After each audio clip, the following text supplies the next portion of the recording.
Good afternoon, everybody, and welcome to the E1 Tech Talk. This series was created to share knowledge and inspiration with tech entrepreneurs with a variety of perspectives. Our aim is to encourage and empower, along with equip entrepreneurs on a path to success. A couple of housekeeping things. Everyone is muted, so we can hear Brett and whatnot here really clearly and don't have interruptions. And so I want you all to look at and submit questions by using the Q&A function at the bottom of the Zoom screen. And so would love to get through as many potential questions as we get. So don't hesitate to throw them up there on the board for us. Also, there will be a follow-up survey sent to each person, and that really just helps us. How do we improve what we do different, or what variety of topics that would be of interest to you, so we can have that for next time, as well as it also helps our sponsors have some data and background of where we're at and what we're up to. Let me share a little bit of background on E1. It stands for Entrepreneurs First. It was created by 15 organizations in Southeast Minnesota, really looking at the same goal of how do we help entrepreneurs. With each one of us not having the same skills or expertise, it just made sense to work with each other to build a platform and build a group that really can serve any type of entrepreneur with an idea and help connect you to the right pieces. And so Entrepreneurs First is only about a year old here, and we're continuing to build upon that platform. You would have seen the 15 organizations right away on that screen that was up at the beginning. And so if you got any questions on that, let us know as well. A little background on myself. So my name is Sam Ziegler. I am the director of Green Seam. It's an economic development organization built to help ag-related and food-related businesses in southern Minnesota and northern Iowa grow and be created, help with the talent side, and really create this brand that we are an ag powerhouse in this region for the U.S. And so anything that touches ag and food, love to work with you and help you out and connect you to the right people. But let's get into the real important stuff, why you all came today and why you're here. It wasn't for me, but it was for this guy that we have on the other picture here, Brett. He is the founder and managing director of the Syndicate Fund. He's an entrepreneur first at heart and in skill, with multiple exits and at least one failure, he says, underneath his belt. He understands how hard it is to build a company. In addition to the multiple hats, he's the managing director of the Techstars Farm to Fork Accelerator, which is focused on tech-enabled companies innovating in the food world. He was formerly an entrepreneur in residence at the Techstars Retail Accelerator and was the director of Techstars startup Next Food and Ag. Brett holds an MBA from the Darden School of Business and is an adjunct professor of the entrepreneurship at University of Minnesota, Carlson School of Business. And so that's a lot. It's pretty impressive. And we're going to dive into some of these things of what all does that mean? Where has he been? What's the fun that he's had?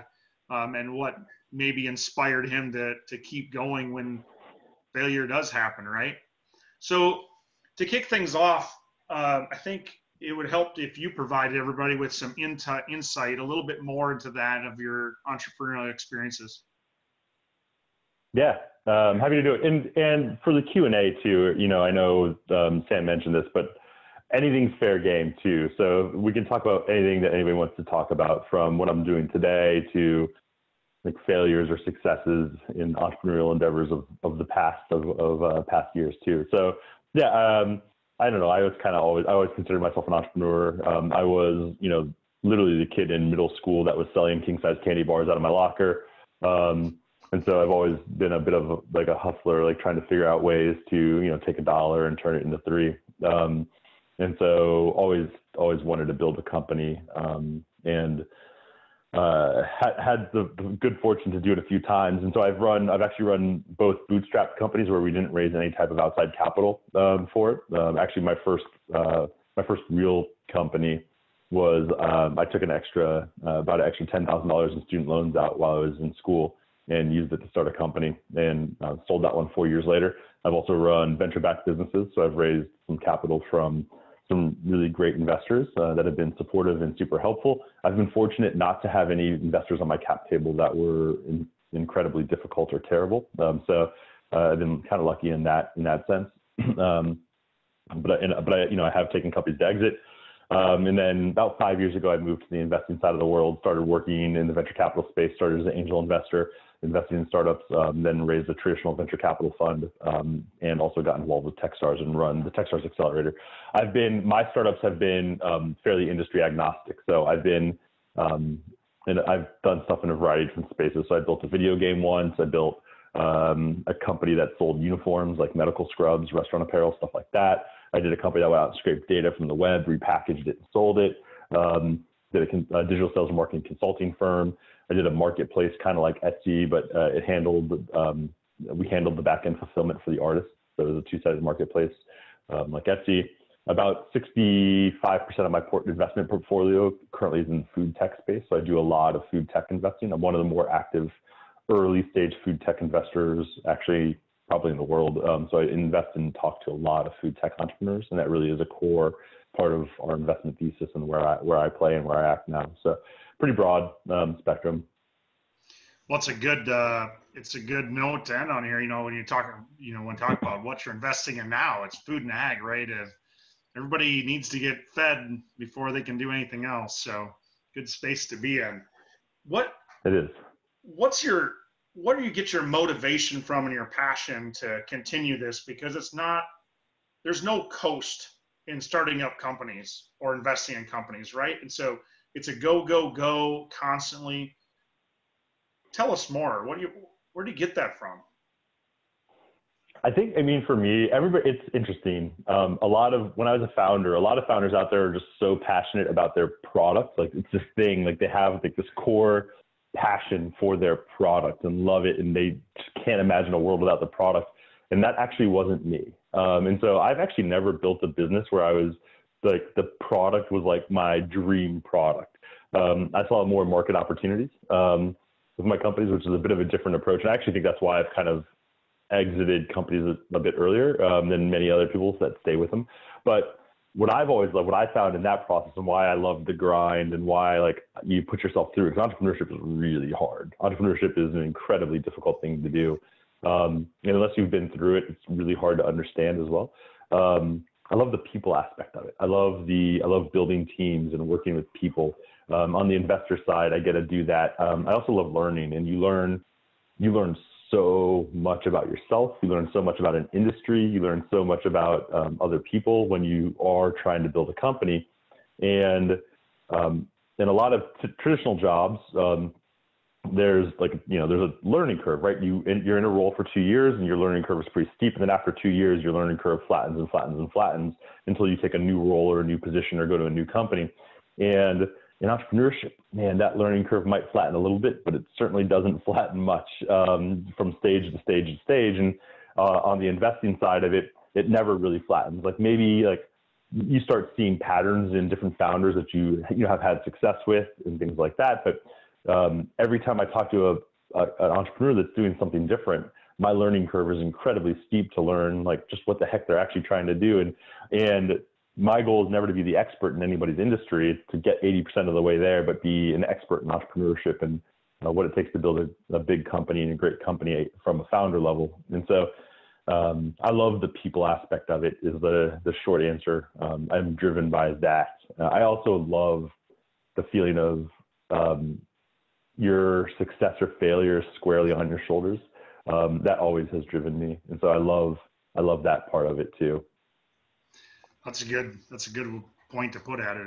It is on your shoulders, right? There's not others to blame or to point fingers or ask why it wasn't done. It's your call, right?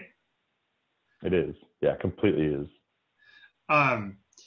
So one of the thoughts is, is you're helping companies start. Some companies or some entrepreneurs might have an idea of what an accelerator means and what an accelerator for farm to fork means, but I think there's many of us that are still trying to learn and completely, and I think there's some that are slightly different.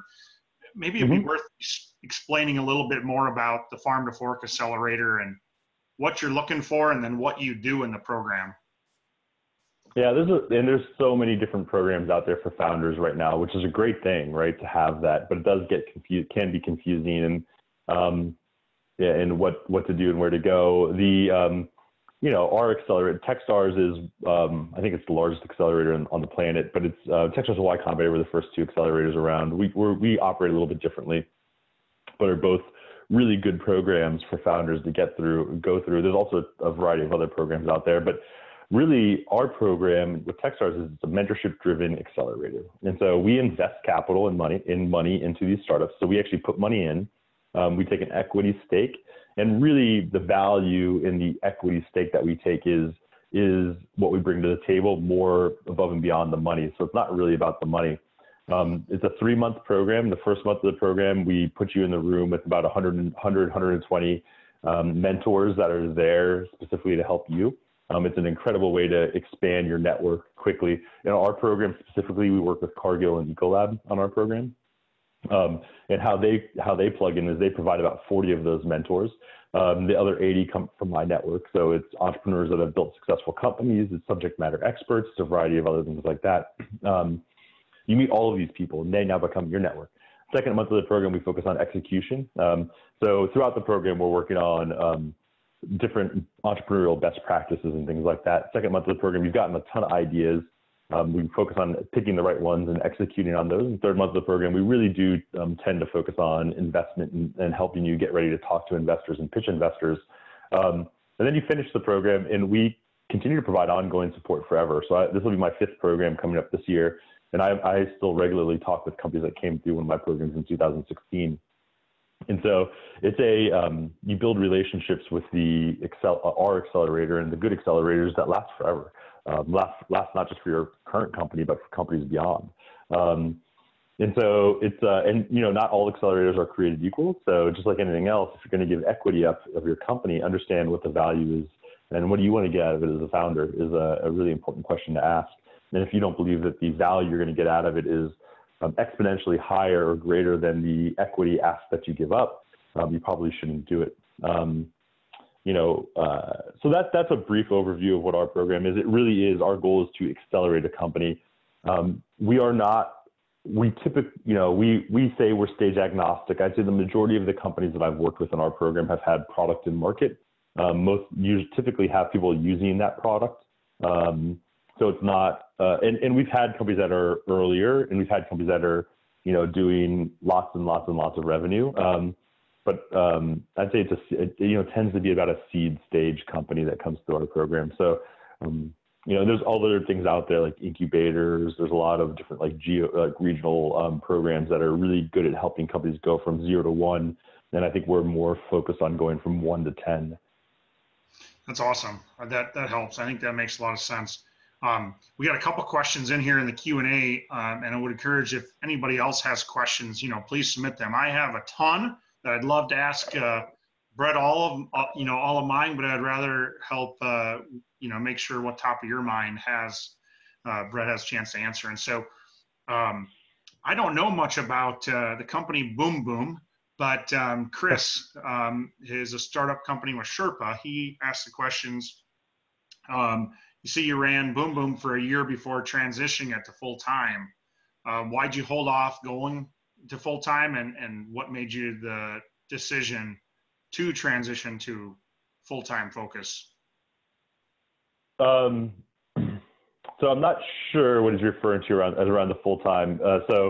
I came in 2014. I think it was and as CEO of Boom Boom Prints. It wasn't my idea, but the company was super early when I came in, and I joined as CEO, and there's a really good. I considered myself a founder of the company still. We raised venture capital for that company. We built a team around it, and we weren't able to like scale it. We weren't able to find marketing channels that would work at scale, or we weren't confident that we found marketing channels that would work at scale. We actually ended up selling the company at the end of 2015. So about 2 years. I think I was working with Boom Boom for about 2 years. We ended up selling the company, but it was at a fairly significant loss. Not fairly. It was basically a total loss for everybody, right? It was a complete failure in my mind. We were able to get real traction with the artists, and artists really appreciated our platform. But we weren't. I don't think we were differentiated enough on the consumer side. And so it was hard to, it was really our CAC to LTV ratio just didn't work, right? And so I couldn't go out and raise $5 million and say, hey, investors, for every dollar you give me, I can turn it into $3. It was our customer acquisition costs were incredibly high relative to the amount of value that every new customer brought in. And we tried a lot of different things. I actually just posted on that question. On my Medium blog, I actually just posted a letter I wrote to my investors when we decided to essentially shut the company down for all intents and purposes. And so it's the actual letter I wrote them in 2015. And so I would encourage you, if you're interested in more about like how I approached that or how I thought about that, would encourage you to check it out. Interesting. I didn't know much about that side of you, so that was an interesting question. As it comes to the food and nutrition industry, Lena asks, what are the biggest challenges that you see should be important to be solved? The food system, like as a whole, right? It's you see that a lot of the issues were like brought to bear recently, right? With connectivity and data sharing and under just the relative inefficiencies of moving a perishable product from point A to point C is incredibly difficult. It's incredibly difficult to change. It's not a nimble system, I guess, is where I'm going right now, which is why you had, milk being poured out and milk shortages in another part of the country, which is why you had a lot of the big issues that, you have a bunch of fresh produce spoiling and getting thrown away, and you have, soup kitchens not getting enough food to feed people that are hungry. And so it's a relatively static food system. And so the supply chain itself is an incredibly interesting and fun problem to think about and for founders to come in and solve. I think the employment issue and employee issue is a huge issue right now. There's labor shortages across the entire food value chain, from on-farm all the way to retail. And so, and there's no real sign that that's going to improve. So I think that employee efficiency, I think robotics and automation are really interesting parts of the food system as well. Generally speaking, a lot of the food system is fairly antiquated. Even how humans understand like what they're eating, right? It seem like that, like, something's bad for you and then the next day it's good for you all of a sudden fairly frequently, right? So even understanding like the nutritional side of food, it tends to be a bit of a black box, and there's a lot of innovators and entrepreneurs thinking about that side of it too. So there's just so many parts of the food system that are really fascinating, really interesting to me. And it's not just in the United States, this is worldwide, right? Like at the farm level, our farmers are actually really efficient. Like in the US, like farmers are, they're efficient human beings, right? Like they're good at getting the most out of their land and their crop. They really are. And in the US, there's been a ton of technology adopted relative to a lot of other parts of the world, right? Where if you look at a lot of the African continent, where it's really driven by smallhold farmers that are farming, less than an acre of land. Like, there's very little technology adoption there, and the efficiencies in markets like that are much smaller. And so there's a huge opportunity in the agricultural industry just to bring current modern technology that has already been invented and deploying it to ecosystems that don't have adoption and deployment yet. And so and that can just make the food system incredibly more efficient and better for everyone. And so it's not just building the next greatest piece of software, the newest like robot. It's also taking what we already have and figuring out creative ways to deploy it. Like deployment's just as hard as coming up with the technology, to be honest. Like it's hard to get people to adopt things. That's a good point. And, you know, it brings up that delicate balance of how our food system is built, right? There's a heavy placement put on food safety, which US has done really well. And to kind of implement some of those things, sometimes it did create things to change to the way they are today, and the pipeline to get tighter and tighter and more streamlined, but it also has shown its weaknesses here in the past month.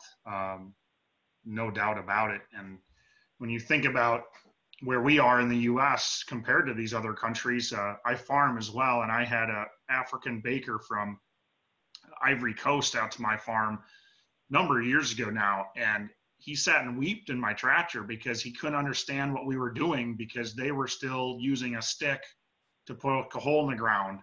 And so I've been able to see it firsthand. I guess it makes me appreciate more and more the technology that we're able to utilize here in the US. And so it's a very good point on what the challenges and what opportunities could be like in this supply chain.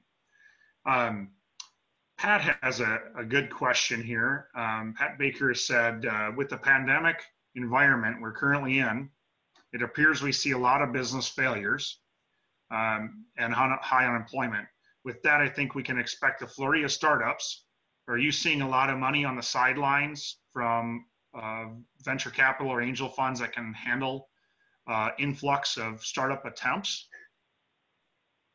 So this is an interesting question on it's two-sided, right? I agree that people are going to start companies, but then my question is, when jobs come back, are those founders going to leave those companies and go back to a more stable position or role? And so I actually am not confident in what the long-term effect as far as actual sustainable startup creation is going to be from a job loss event like this. And so, I am very bullish that there are going to be great companies created this year, right? Like there's going to be amazing world-changing companies created during this, economic downturn, just like there were in 2008, 2009, right? And everybody always points to Uber, Airbnb that were built during those times. And you can make the argument that neither of those would have succeeded if they had been created in 2015 when the economy was smoking, right? Because who wants to rent out a room in their flat when you got plenty of money? And so I'm very confident there's going to be great startups and entrepreneurs, new things founded right now. Is there going to be more great startups founded today than there would have been otherwise? Or is it the same founders? And I don't know the answer to that. And I think that's okay. But I do think that it certainly forces people that have been on the sideline or working somewhere else to, out of their comfort zone potentially, and might make them try something new. And so we will have some new entrepreneurs that realize they absolutely love it. And they were just their hand was forced into it right now. So that's exciting for me. I love the idea that there's going to be more founders, more people starting companies. That is, I love it. It's exciting. I hope they do. It'll be worthwhile for those people, regardless if they succeed or fail. On the capital side, over the last 3 months, certainly a significant portion of private capital has been sitting on the sidelines, especially at the angel level. At the angel level, people are. If you're an angel investor, you're not risk averse, right? Because you're a risk taker if you're writing venture capital checks. However, anytime there's uncertainty in markets, it does create an additional hurdle for those angel investors to write checks. And so, right now, I think that some of that uncertainty is starting. You're starting to see a little bit of the cloud of uncertainty dissipate, but certainly hasn't completely gone away. But over the last 3 months, investment certainly has slowed down. I'd say about 50% of the funds have continued to invest. We've actually closed 3 investments in the last 3 months out of our fund. So we've been actively investing during the process. And one thing about the uncertainties, I think people naturally think about, what's going on today. And for me, the uncertainty is actually less about that. And it's more about where valuation is going to be a year and a half from now. So, because if I invest today, am I going to get valuation bumps a year and a half from now or not? Because if not, then I might as well just wait a year and a half and see how these companies do.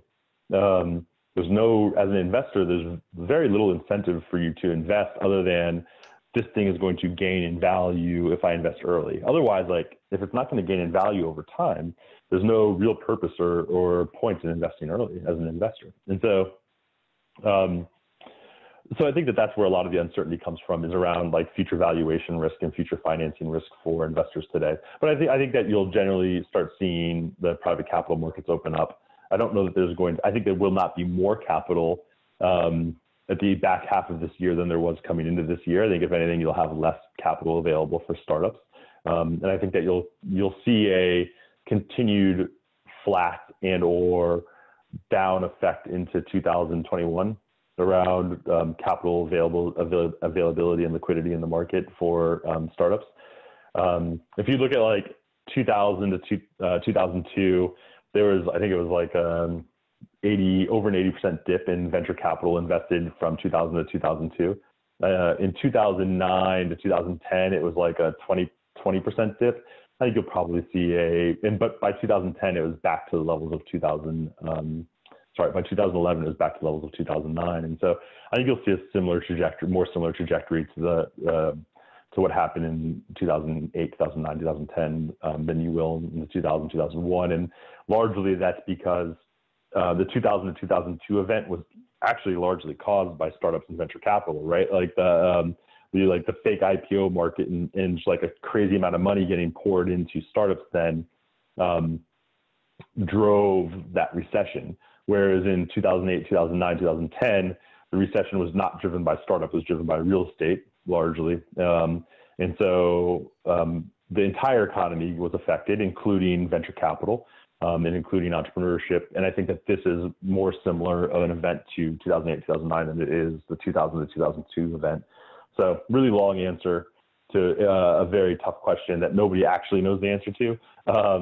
But there's capital out there. One thing to keep in mind is like all these venture funds. There's in 2009 there was about 100 micro venture capital funds in the United States. So venture capital funds that were managed less than $100 million in capital. Right now, before the pandemic, there was about 1,000. So there was 10 times more micro venture capital funds in the United States in 2020 than there was in 2009. And those funds have committed capital. And very few LPs actually kind of renege on those commitments. Like there's legally binding contracts that they have to provide that capital. And so, I mean, there's dry powder out there, right? And as a fund manager, my job is to deploy that capital, right? My job is to get that capital invested and give it to companies. And so, I mean, and I'm incented to do so, right? Like I don't really make money on a venture capital fund unless I make investments and those investments do well. So there's capital out there.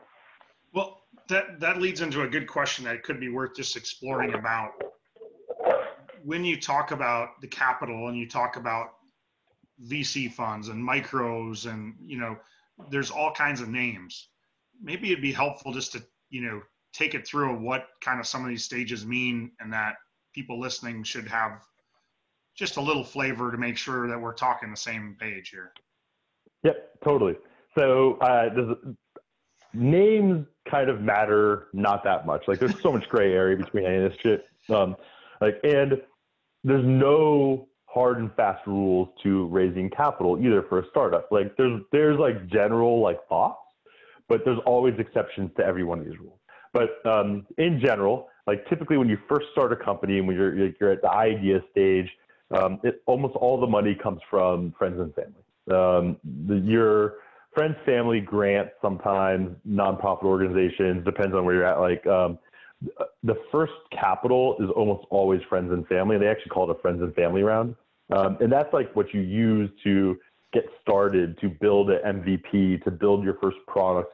You're not going to, very rarely can you go to a venture capital fund, like a venture fund, and say, hey, I have this idea and a thing on paper, on a napkin, and raise money from that fund. That doesn't happen very frequently. It does happen, but not very frequently.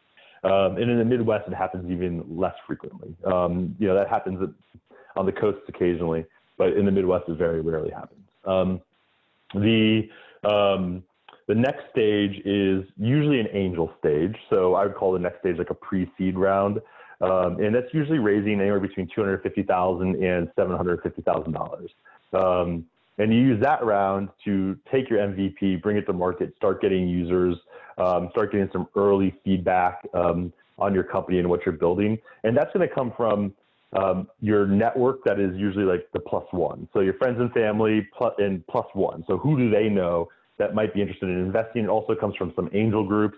There's angel groups in across Minnesota in different regions. So it comes from angel groups. It comes from other organizations like that. After that, you'll go into the seed round. A seed round right now tends to be anywhere from like $1 to $3 million. And that's usually the first time venture capital funds really come to play, is in that seed round. And so that's where the funds really step in. Some funds do invest in pre-seed rounds, but not many. We actually do invest in pre-seed rounds, but we're more unique than the rule in that, I would say. And oftentimes an accelerator can play a role in that pre-seed and seed stage as well. So for that $250,000 to $750,000 type range, if you've raised that, oftentimes right after you've raised that is oftentimes a good time to go to accelerator. So like between that pre-seed and seed stage, an accelerator can really help your company. Sometimes some earlier stage accelerators will even do it right after that friends and family round and help you get to that pre-seed round. That's a good place for accelerators plan. And then you get to like an A round and a B round and a C round and growth capital and beyond. But really, like, I think the most confusion is in those first couple of rounds and understanding like who is appropriate to who you should be talking to, because it is really time consuming to raise capital for your business. And for my first venture fund, I pitched 147 people. And so, it takes a long time to pitch 147 people. And I had a good network and good connections to do that. And so it would have taken me 3 years to do that if I wasn't pretty well networked into the entrepreneurship world, right? And so you have to pitch, to raise any round. I always tell founders, assume you're going to have to do 50 pitches, and 47 of those pitches are going to be no's. 3 of them are going to be yeses, right? And so it takes a lot of no's to get a couple of yeses. That's a good point. That was, one of the questions from our audience, Mark, was, when do you invest in a company and what's the investment per, dollar? And I think you summed it up pretty well there, that, there is a lot of variation and a lot of variability, but overall it's, if you have an idea, you got to find that right individual or that right fund that sees your project matching their knowledge and their strengths, right? Because if you don't have a knowledge in something they pitch you, what's your easiest answer to give them? Yeah, no. We say no to more. I say no to way more companies I say yes to, right? Which is unfortunate because I want to say yes to everybody, but my job is like, as a fund manager, it's like I have a fiduciary responsibility to my investors to try to, and my job is to make them money, right? My job is to take the money they've invested in me and make them more money. That's my job. And the benefit of my job is I get to help entrepreneurs build really cool shit, right? Like, that's why I love my job, is because I get to work with entrepreneurs. So when you're talking about entrepreneurs and helping them, and we're talking about, being ready for that pitch and being ready for lots of pitches, what are 3 key things that it's a must do, or don't go there yet. Don't set up a meeting and then flop it, because you don't get that chance usually to go back. Yeah. Do your research on whomever you're pitching. So get to know, like, try to understand who you're pitching. And if you can, try and talk to a founder that they've invested in before, because that can be a real wealth of knowledge for you. If you have, I'd say that most first pitches are either like 20-minute, you either have like a 20-minute time slot or a 30-minute time slot. So most of the time, like with me, most of the time I get pitched, it's either like a 20-minute calendar invite or a 30-minute calendar invite. So that's how long you're going to have. Don't take the entire 30 minutes talking. Spend 10 of it talking and then leave 20 minutes for Q&A, right? So make sure you, I think that's a real common mistake a lot of founders make, is they just like talk the entire time and don't allow for Q&A. And Q&A is often the best part. Like, I actually personally prefer not to get pitched off of like a deck. like a pitch deck. I like just have a conversation with entrepreneurs the first time I meet them. And then I ask for the deck as more of like, here's some leave behind material so I can reference it. But I prefer to just have a conversation with the founder. That's where coming in and talking to a founder that I've invested in would be helpful, right? Because some venture capitalists love getting pitched off of a deck. And so if you talk to a founder, they would tell you, oh yeah, Brett, just go talk to him, right? But with, XYZ investor, you got to have a deck ready to go, and they want you to formally walk through it. And so so do your research, right? Do your research. On the research part also, it's understand if you are a good fit, right? And because you don't want to really waste your own time. It's not even about wasting my job is to get pitched by founders, so you're not wasting my time, even if I end up telling you no. But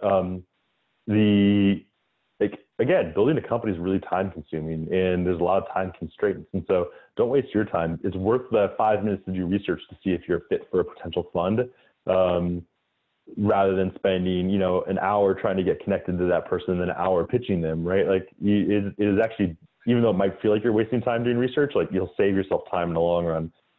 If it's just not a fit, like I invest in food tech, retail tech, marketing, advertising tech mostly, right? Like if you're a health tech company right now, I don't invest in health tech. So like, don't pitch me.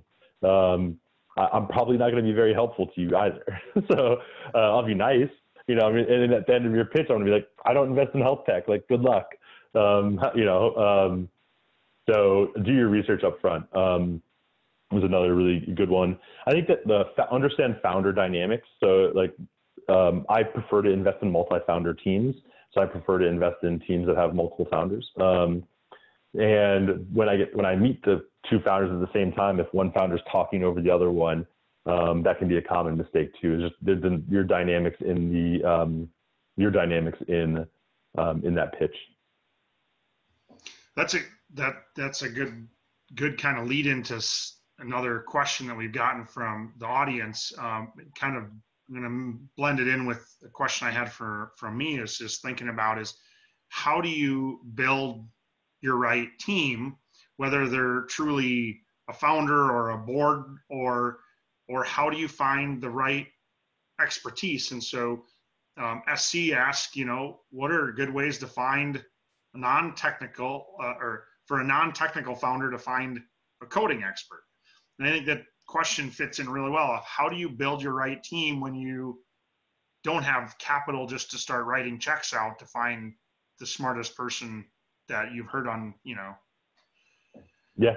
I mean, there's no magic bullet to like doing that, right?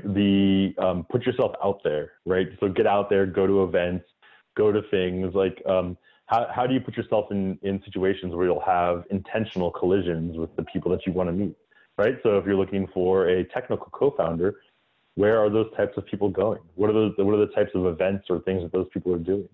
So make yourself uncomfortable and put yourself into situations that you'll accidentally run into those types of people, so you can build those relationships and find those types of people. And so that is the best way to do it. There is no ideal way to do it, but that's the best way to do it. And then leverage your network, right? So like everybody you talk to, like everybody in your direct network, say, hey, I'm looking for like a technical co-founder. Do you know anyone? So have that conversation 100 times. And eventually somebody's going to say, hey, you know what? I know a person that might be interested in the project that you're working on. And so those are two ways to do it, to find those teams. And then take your time, make sure you protect yourself, like have a really good operating agreement, make sure you have vesting schedules on your stock, like some really basic best practices around legal and the organization of your company are pretty important. I don't need to get into those right now. And there's a lot of information about those out in the web that you should Google. But just finding the person, it's putting yourself in positions that you can potentially run into those people. Like sitting at home, like thinking about your idea, you're not going to run into that person. Oh, that's a good way to look at it. I appreciate that. We still got some questions here, but really love the audience's questions. So please keep sending them in. There should be a Q&A box at the bottom of your screen. Plug it in there, throw the questions out here, and you can also vote on other people's questions if you really like that one. It helps raise it up and when I'm looking at them. So keep those questions coming in. One of the questions Chris asked is, how do you make the transition to starting a fund? Or how did you do Um, this? What does this look like? Is it it was accident? actually hard. It was actually harder than I thought. I started angel investing and then I enjoyed it. So when we sold exited Booming Prince again, which was more of like a shutdown than a sale. Um, if you'd asked me then what I'd be doing today, I would have told you running another company. So I would have told you I would be CEO of another startup. That is what was in my head. I was EIR at Techstars first, right away. And my job at Techstars was like, hey, help us spin up the Techstars retail program.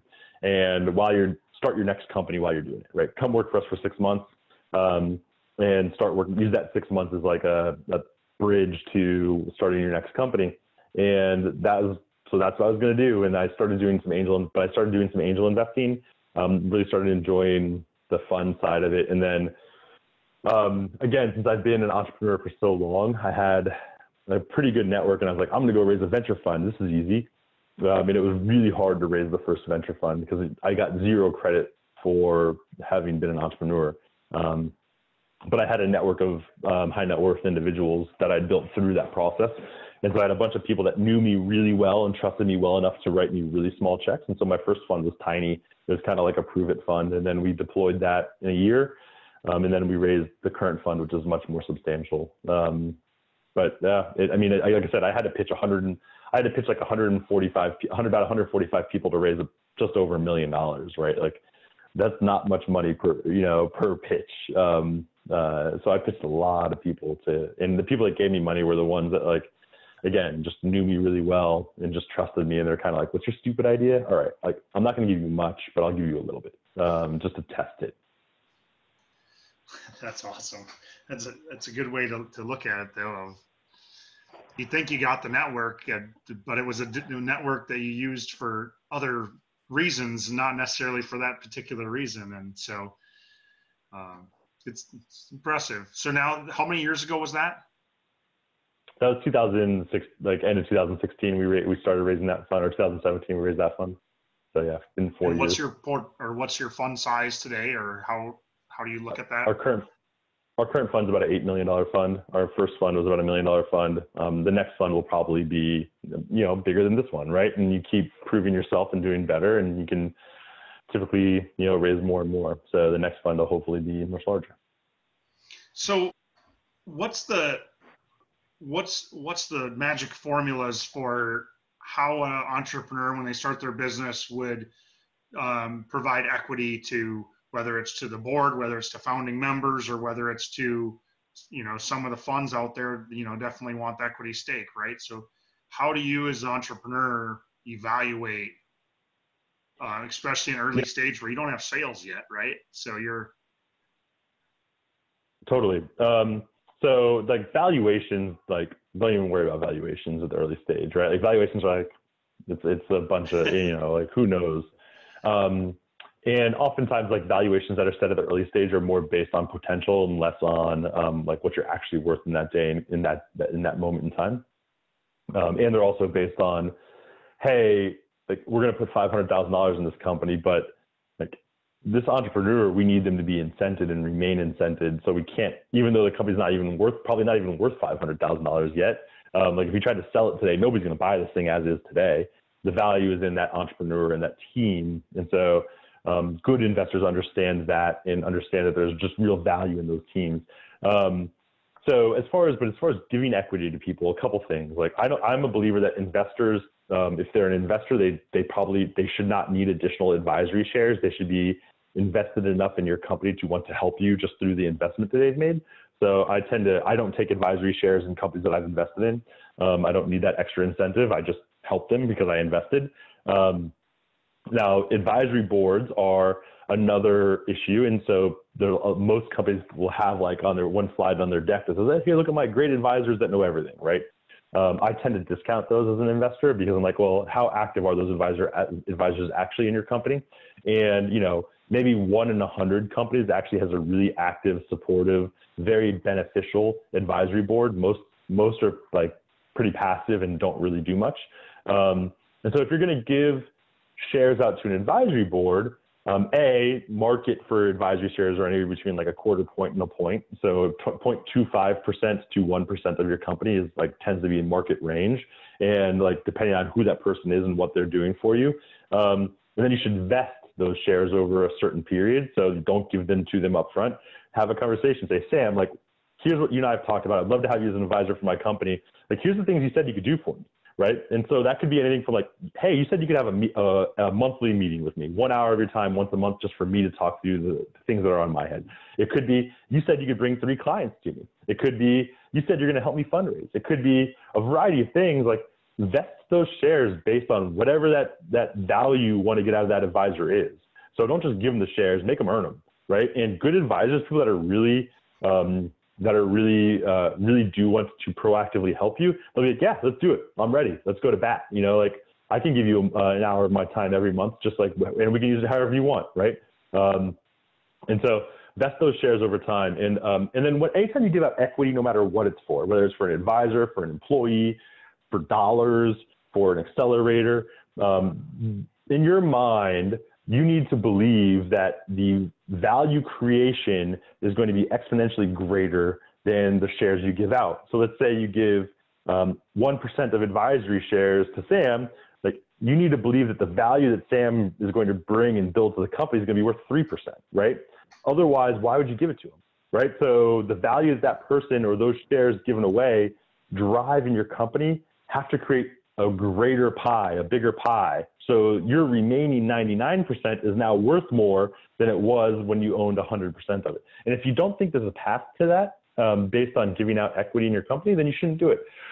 That being said, like, I'm actually really pro giving out equity. Like, I think in the cases where like, oh man, like, Sam can really help me, he's going to like give Sam some equity, right? Like, give that person or that advisor or that accelerator or that investor, like, don't, you know, first-time founders tend to be like, hold on to equity more tightly. You know, like, I've started probably 7 companies. Like, by my last one, I'm like, who are you? Like, what can you do for me? Like, you can increase the value of my company by 10%. Like, here's 2%, right? Like, you know, it's like, great, like, let's do it. And so, you know, you tend to, more senior founders tend to be, they understand the value of equity better and are more willing to give it out when they see the potential value that whatever they're giving that equity out for is.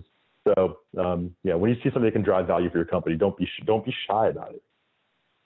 That's good to know, because most of the time you do run into the newer ones and they're like, well, I can't give up equity. I want your investment and your advice, but I can't give you my equity. So it's interesting how you've changed over this, 20, 30 years of entrepreneurship to say, no, they bring something. I've identified that, roll with it. So.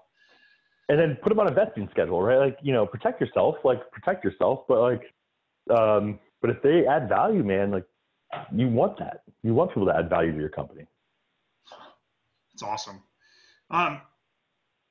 Question is, a couple of them here, we'll make sure we try to get through because we're only about 11 minutes away from 3 here, is, where do you see the future of nutrition going from your platform perspective? What's that going to look like? That was from Lena, by the way. Yeah. Hi, Lena. Really broad question. You're probably better qualified. Like, Lena, she's probably better qualified to answer that than I am. Around the future of nutrition. It's interesting. There's a ton of startups that are out there that are thinking about the personalized nutrition, right? And where every single person understands that, like, this is exactly what gets put into your body and what the optimal mixes of whatever you put in your body are. And it's a graveyard. None of them have caught on. None of them have been successful yet. It's a graveyard of startups. And I don't know if it's because the market's not ready. I don't know if it's because people really don't care. I don't know if it's just timing's not right yet. But I think part of it also might be that this is built into timing, but it's just too much work for a consumer to actually act on that information. So it's like, great, you gave me that information. Like, how do I actually, maybe I'll do it for like a week, but then it's like, oh, that was way too much work. And so they fall off. And so as the food system gets more and more automated, I think that you'll see the drive for the personalization of nutrition, both at the human level and the animal level, really catch on more effectively and efficiently once the delivery of that nutrition becomes easier and more cost effective. That's the other piece too. It's like, you know, the people that have adopted it are people that also have the means to adopt it. And so right now, like, it's more expensive to do those types of things. And so mass market can't afford it. And so until the cost of having personalized nutrition schedules and the ability to conform to those personalized nutrition schedules comes down to the point where it's just as expensive as shopping for my groceries at Walmart, you're probably not going to have mass market adoption of it. But and how you get there is probably through the automation of it, automation of the delivery of it, and there's a world where that's going to happen. I think. I think there's going to be like a Keurig machine for meat at your house, where like you can like push a button and a T-bone steak drops out one day. I think we're a little ways away from that still, but I genuinely think that's the truth. And at that point, you could push a button, it knows that steak's for Brett, and it's like the personalized nutrition steak for Brett. Like Sarah, my wife, gets her steak, or you know, whatever it is you want. Like, but I think that there's like there's a world where that's going to happen probably before I die. Isn't it partly too, you know, you have this being built more in your top athletes, right? I mean, they're getting what their body needs and nothing more, nothing less. But the average person that likes beer, that's got a belly, that gets older is like, it's about the experience. I'm going to go have that steak or shrimp or whatever with my friends. And it's, you know, I'm not going to go, well, tonight I can't go to that restaurant because I need to, you know, press my food. I think that's a little bit of the food world now, is all about the experience as much as it's about nutrition. Yeah, and there's a world where there's a world where you'll still be able to have that experience and the nutrition will be delivered, but it's a much more fully autonomous world probably, and data intrusive world. So you have to be comfortable with like that part of it too. But like, there's a world where that happens, I think. That's it. That's could be a fun topic. We could spend an hour, I think, on this topic. Or maybe a couple questions here left. So if you got them, throw them in here.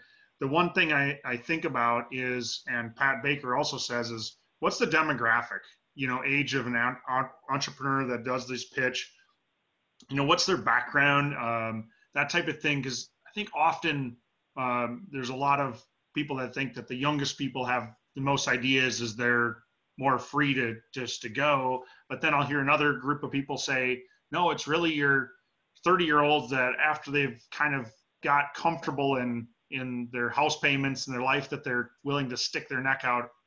What do you see? In our last class, we had a founder that was 19 and dropped out of college to do his startup. And we also had a 65-plus-year-old man.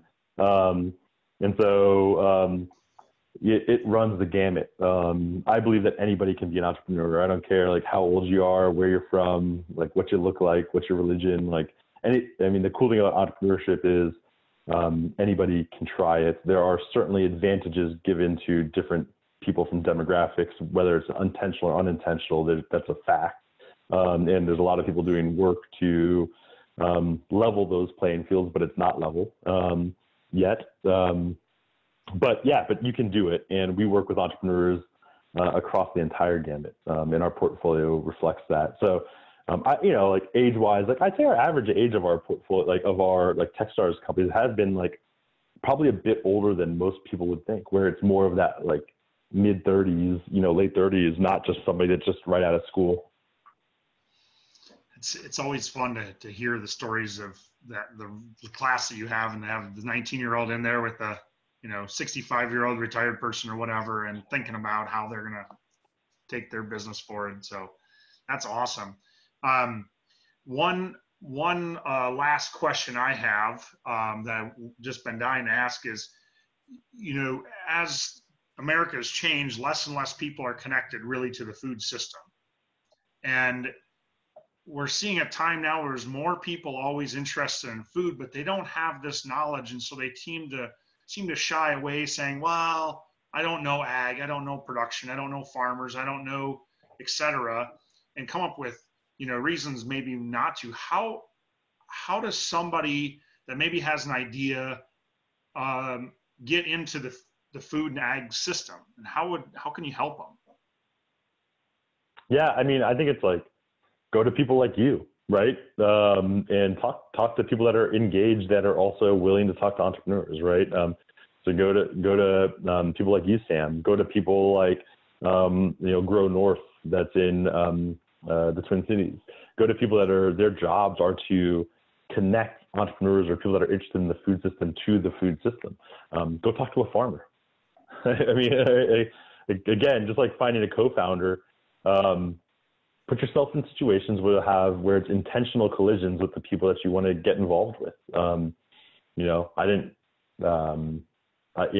have never been a farmer myself, but I've walked through broccoli fields while they're being harvested and talked with the harvesting crews, right? Because I put myself out there, and it's a heck of an experience, and you learn a lot when you do those types of things.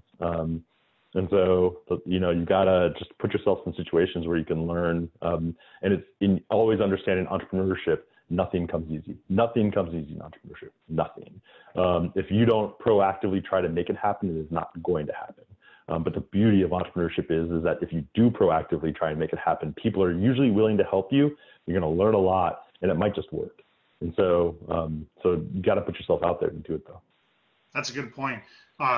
Is there some last, ending comments here that you want people to think about that are listening here today and, swimming in information right now? I usually end on two things. One is like, if you're thinking about starting something, just start it. Go do it, right? Take the first step. It doesn't have to be, I think a big block for a lot of people that want to be entrepreneurs is they think their product has to be perfect in order to launch it. No, it doesn't. Just take whatever your like stupid idea is, write it down on a piece of paper, and go try and sell it before you have anything and see if anybody's interested. Just start working towards whatever that end goal is. If you're not interested in being an entrepreneur, but you're just interested in entrepreneurial spaces, help an entrepreneur, right? Put yourself in a position where if you run into a founder or you run into a startup, just be like, hey, how can I help you? Can I make an introduction for you? Can I help you with some advice? Do you need some money? Like, can I help you try and find some money? Put yourself out there and try and help a founder. Well, that's great to think about, because there is a lot of expertise that we have in our region that probably would give some advice, or whether it's tax or whether it's engineering or whether it's whatever, just because I think it's, they want to help out, but they can't do it unless you ask, right? So. Yep, exactly. Well, this has been a ton of fun. And hours went by fast. I got through only a part of my questions, and I see there's a couple of questions out here on the Q&A yet. So apologize to those that I didn't quite get your questions for. You surely can follow up with Brett or I. Our information's, definitely on our websites. Brett, what's your website? Probably the best place to track is on social media of like what's going on. But it's just Brett Brohl at Twitter, and most of the stuff that gets out. Like I also do a ton of videos around like short 2-3 minute snips on YouTube around, usually it's like one actionable thing founders can do to improve their chances of success. So if you just Google my name and YouTube, you'll find it. But there's a bunch of crazy stuff on there. I think I've got about 100 videos up of like entrepreneurial best practices there. Awesome. That's good. I didn't realize that. So I'm going to check those out. Appreciate that. So again, on behalf of Entrepreneurs First, really thank you, Brett, for taking the time today to share with our audience. And thank you for the audience that was able to join in this afternoon and hopefully take away something from this.